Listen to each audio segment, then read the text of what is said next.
Today's virtual reality budget dives Albertans into an endless sea of debt. When the NDP came to office, Albertans owed $11 billion.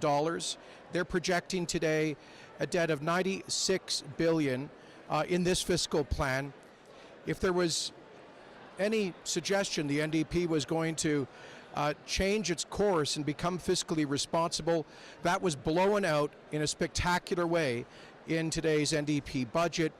Spending is up by 16% since they came to office, and they're projecting a further 16%, 32% increases in spending in what is already the most inefficient provincial government in Canada.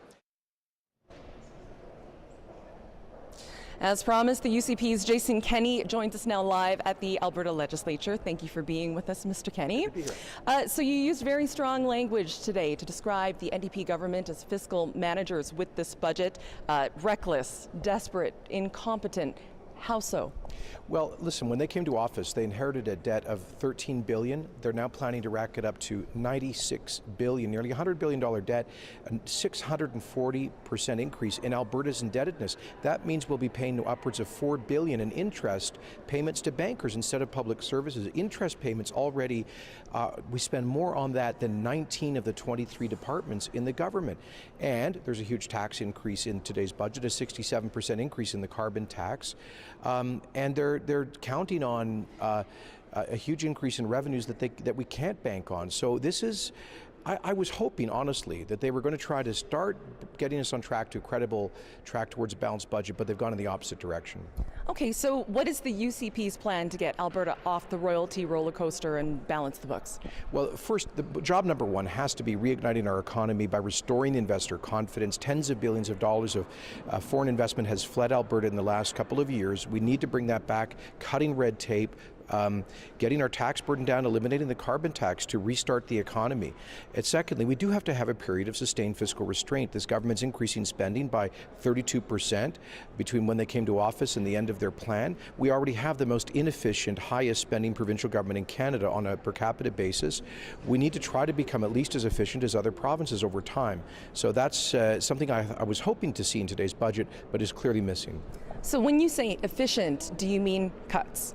Well, you know, if we just got growth up to about 3% a year in the economy, we could simply freeze spending at 0% growth without any cuts, and you'd get to a balanced budget by about 2022, a year before they project to. But instead, they're just increasing spending constantly, faster than the population is growing, faster than inflation, faster than we can afford, and the result is we'll have to pay all that back plus interest with their $100 billion debt. Okay. As you answered questions from the media about after the budget address, you talked about a huge increase in taxes for Albertans, referring to the carbon tax. Now, otherwise there were no increases or new taxes for Albertans in this budget. So do you think that really was a fair thing to say? Oh, absolutely, more than fair. They tried to hide it in the budget, but they've admitted that embedded in this fiscal plan is a 67% increase in the carbon tax, which, by the way, itself was the largest tax increase in Alberta history. Just like they hid it from Albertans in the last election, they've tried to hide it in this budget, but they were forced to admit that, in fact, there is a 67% increase baked into the budget. Along with that, however, there are rebates for lower and middle income Albertans, so to offset some of that. I'm not sure that's true. I think the finance minister admitted in his news conference that once they get this higher carbon tax rate, that 100% of the revenues are going to be going towards the general revenue. It's just a huge tax increase. In 3 years. And there you go. This is just it keeps going up, and they're keeping the door open to even higher raises above that. It's interesting. I asked the Premier this week in the legislature if this fiscal plan involved higher carbon taxes, and she refused to answer. Now we know the answer. It's a 67% increase on a tax they were not elected to implement. So let's talk about the carbon tax for a minute. The federal government has plans to impose the carbon tax on any province that doesn't come to it on its own. You have promised to repeal the carbon tax if you become premier. Do you think it's fair to promise Albertans no carbon tax with you in charge, considering that? Well, we've said the first thing we'd do as a government is to repeal the NDP carbon tax. If Justin Trudeau then tries to impose his federal carbon tax on us, we would join the government of Saskatchewan and quite possibly other provincial governments like Ontario to challenge the federal government's unconstitutional violation of our provincial jurisdiction. We go all the way to the Supreme Court of Canada on that.